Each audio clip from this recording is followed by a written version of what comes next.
Hello and welcome. My name is Kevin. This is Argument Parsing in Rust, version 2. If you've seen any of my old videos, Argument Parsing in Rust, this is sort of a redo of that because the main library that we'll be talking about, Clap, has undergone quite a few changes, improvements, and enhancements since those videos were made. So I figured it was time to go back and sort of redo all those old videos, and plus add a bunch of extras for all the new features. So if you've already seen those videos, you may want to at least skim these ones because there's enough new content and enough things have changed that it's worth watching these new ones. If you haven't seen those videos, no problem, because we're going to be starting from the beginning. Now, for the structure of this sort of video series, I wanted to actually do two series. The first one on how to use Clap and all of its features, which goes pretty in depth to almost every single feature. And then I wanted to do another one on command line interface design in general, kind of irrespective of whether or not you use Clap or any of the other parsers out there. Now, I want to keep these videos somewhat small and compact, somewhere in the 10 to 15 minute range, which means we may have to cut some videos or some features and topics into multiple videos, but that's fine. I feel that's a little bit more digestible that way. So in this first video, what I wanted to talk about was just what Clap is, why I wrote it, and do a quick demo. And then from there, we're going to get into the various features and how to use Clap sort of in depth on every individual topic. Now, this isn't necessarily a how-to Rust video, so I sort of expect people to already be comfortable with at least the basics of Rust. Nothing really beyond that. And if you're not familiar with the basics already, go ahead and feel free to watch this. You may learn a thing or two. And if you're already an expert in Rust, maybe you can teach me a thing or two and leave a comment or send me a message. So what Clap is, it stands for Command Line Argument Parser, and it's a library for parsing command line arguments in Rust. It's pretty self-explanatory. Not to insult anybody's intelligence, but command line arguments would be something along the lines of, let's say you're building the program ls, which does a certain thing. Now, if we do ls and we add the argument -a, it changes the behavior a little bit. If we do -l, changes the behavior of ls just a little bit. There's also times where we can add additional information or give input to the program with these command line arguments. So what Clap does is it parses all of that for you, all of those different arguments. In your program, you specify which ones are valid, and then Clap gets the values that the user provides and gives it back to your program. Now, why would you want to use something like that versus just rolling your own? Because command line arguments aren't that difficult, but there are a bunch of edge cases and different things to be concerned with. The main reason would be just like you'd use any other library, like an XML parser, a JSON parser, or an HTTP library, or anything like that. It's because you probably want to focus on your application, your application's functionality, and not worry about the nitty-gritty of parsing arguments. If you go through the Clap repository, which I have right here on GitHub, you can see it's somewhere in the neighborhood of, I think, 6,000 to 7,000 lines of code, not including comments and tests and all those sorts of things. So it's not necessarily non-trivial, but it's also probably 6,000 to 7,000 lines of code you wouldn't want to include in your own application, or at least write by hand. So I had a few goals when I wrote Clap, and I originally wrote Clap in order to learn Rust, and just because I use a lot of scripts and command line applications in my day-to-day job. So I figured writing a command line argument parser was a good way to learn Rust. There were some other libraries out there at the time when I wrote that. There was GitOps, which is maintained by I believe the core Rust team. And then there was also DocOpt, which was written by Burnt Sushi. Both of those are awesome libraries. When it comes to how they compare it to Clap, it's sort of a user preference thing. DocOpt is awesome if you just want to write your help message and then have DocOpt sort of come up with the arguments and everything for it, or you want to serialize those arguments into actual Rust types instead of just strings. DocOpt is awesome for that. Some people love that. The downside is it's a little bit less configurable, and I think it uses a little bit more memory and some things. But then there's GitOps, which is sort of the other end of the spectrum, which provides pretty much just the basics. You roll almost everything else on your own. The upside is it's very fast and it uses almost no memory. Downside is you end up writing pretty much everything yourself. That's about as bare bones as it gets when it comes to an argument parser. So, there's the two ends of the spectrum. I wanted Clap to fit somewhere in the middle, a little bit closer to I sort of wanted to boast about the best of both worlds. I wanted to get something that was as fast as GitOps, and used not a lot of memory, at least not didn't need to. And then I also wanted something that was completely full featured, kind of like DocOpt, where you can do all kinds of things with it. But then I also wanted it to be very, very configurable.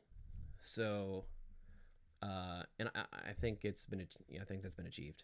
I think there's still quite a long ways to go with Clap, but for the most part, I think those goals have been obtained. Also, when using Clap, you'll see not only is it very configurable, anywhere from a very easy case, such as you have no arguments to parse, and I'll show you in a little bit why that may be advantageous to use Clap even when you don't have any arguments to parse, all the way up to if you have very complex things that you need to parse.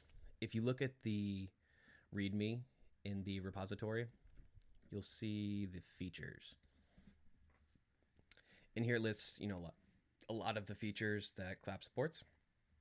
And it supports probably a good few beyond this, but this is just some of the major things. It supports all the basic stuff that you would expect: flags, options, free or positional arguments depending on who you talk to, subcommands. But then it also supports some other things like requirements and conflicts, POSIX, overrides, all kinds of different things, custom validations, and a few other features. So throughout these videos, we'll talk about each of those in kind. And you'll see the one final thing that I wanted to do when I wrote Clap was make it feel very sort of dynamic. Coming from someplace like Python, I wanted that dynamic feel. I wanted you to be able to use Clap with nothing more than, say, a completer. I didn't want people to have to spend days and days in the documentation trying to understand how it works and how to use it. Now, there still is quite a bit of documentation for those that want to dive deep into it and see how everything works. But I didn't want that to be mandatory. I didn't want people having to memorize different types of structs and functions and all kinds of things. I wanted you to be able to have a completer, like say Racer or something like that, and you'd be good to go. And I think that's been achieved for the most part. Now, because it's so configurable, there's so many different options. We now have these videos as well to help explain in depth how to use, how to get the most out of it. So now, why would you use Clap without even needing to parse arguments? Let's go down and check out a demo. So in the same README, you'll see that there is a quick demo. We're going to copy and paste this and run it real quick, and I'm not going to run through it line by line, but I am going to explain some parts pretty quickly. So instead of using this sort of see-through terminal, I don't know how that appears on a screencast, we're going to use a non-see-through terminal. If we go into my projects directory, we're going to create a new project that we're going to use for this series. We're going to call it fake, a new binary. So if we do cargo new bin fake, and then we go into the fake directory, I don't believe I have tree installed, so exa is an excellent ls replacement. In fact, usually I alias ls to exa, but this is a new computer, so I hadn't set it up yet. You can see by doing the cargo new, we now have a cargo.toml, which is very bare bones. And we have our main, which just says hello world. If we run it, should just output hello world, and everything works. Awesome. All right, so the first thing we need to do, like any library, is add Clap to our cargo.toml.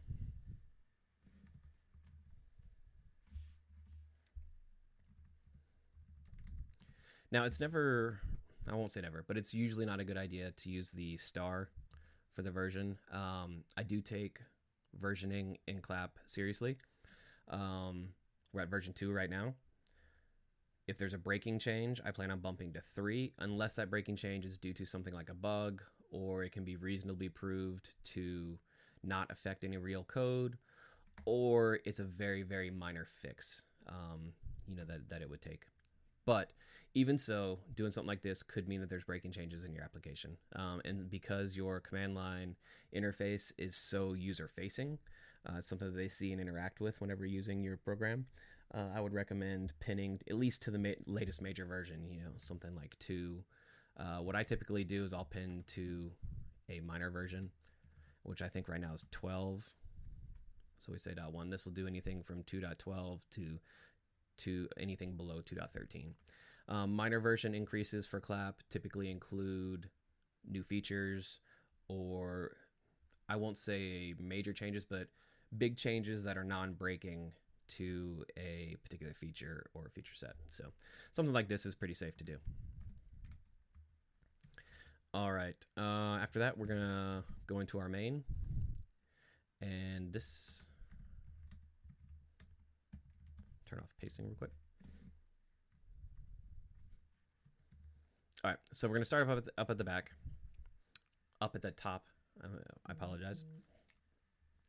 And we're going to start with extern create clap, because for some reason I didn't copy that. All right, just like any application. Then we say that there's 3 structs we're going to use. Again, like I said, I didn't want people having to memorize a whole bunch of stuff. Here we have the arg, app, and subcommand struct. And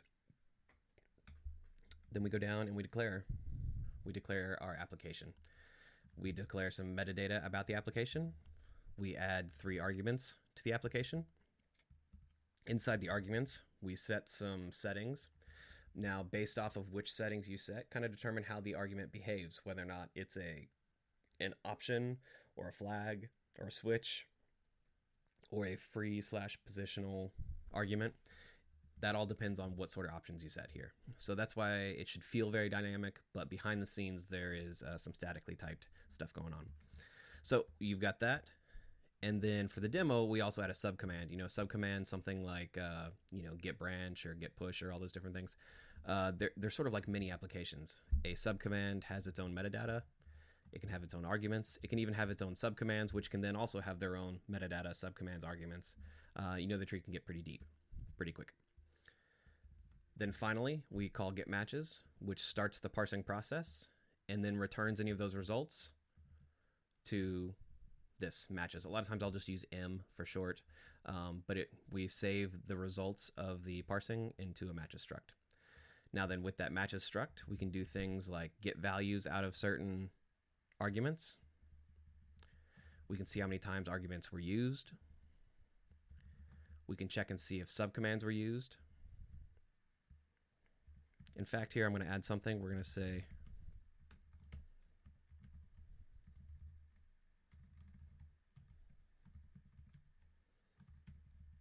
and right here we're going to say subcommand was not used. Whoop.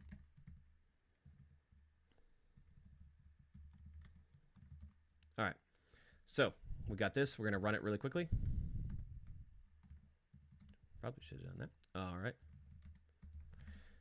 Now this video is already getting over into the 15-minute mark, so we're going to speed this up just slightly because this is really just the meta video. We're not really talking about too much. Once this compiles, we're going to run it really quickly. I'm going to show you that a few of the options change the output, and we'll call it a day. Now, a lot of times I don't like running cargo run with when I'm building command line applications, because passing those arguments to that, for me, it gets a little wonky. I prefer to just run the binary itself, which in this case was output to target debug. Now, something that clap does is it automatically adds the help, and it auto-generated. You can see here that it auto-generated help and version, even though we didn't define those. You can go back and check the source later just to verify. We did define this one, we did define this one, and we did define this one. And then we also defined a test subcommand. It also auto-generated a help subcommand, only because we added test. So if we were to run this by itself, we're going to get an error. It's going to say, hey, hold on a second. There was an argument that was required that you didn't provide. And sure enough, it's this input. If we go back and look at our source real quick, you can see that input right here, right here, You can see we set this required true. That means it has to be used. So if we run this again, and because this isn't actually doing anything with a file or input, set some input file to use, we can make up something. It's not going to actually do anything with this. Sum.text. All right, you can see we used a default value for config because no one's provided.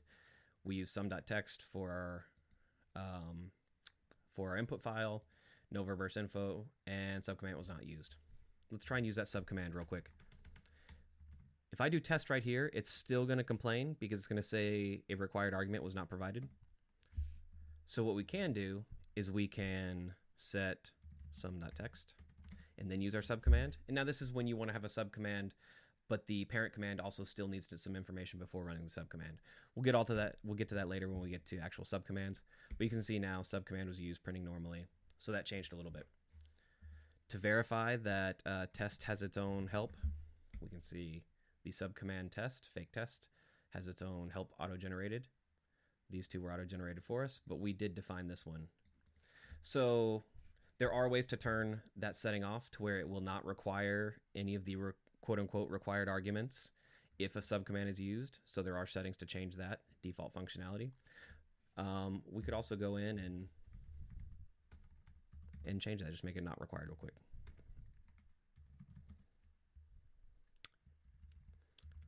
So you see by removing one line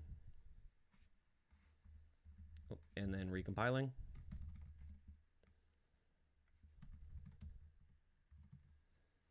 we can just run this test. Oh, panicked. Oh, you know why I panicked? Because it was required in this demo, we were assuming it had to be there. So we called unwrap.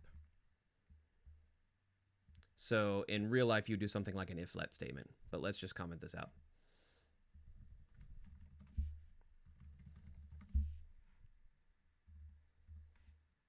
There we go. Same thing. So we're going to get to all that in subcommands. But as for right now, let me show you one last thing, and then I'll let you go. Remember I said it could be advantageous to use clap even if you don't want to parse any arguments? That has to do with the auto-generated help. So let's do that real quick. We're going to get rid of all of our arguments. We now have no arguments to parse. We're also going to get rid of all of this.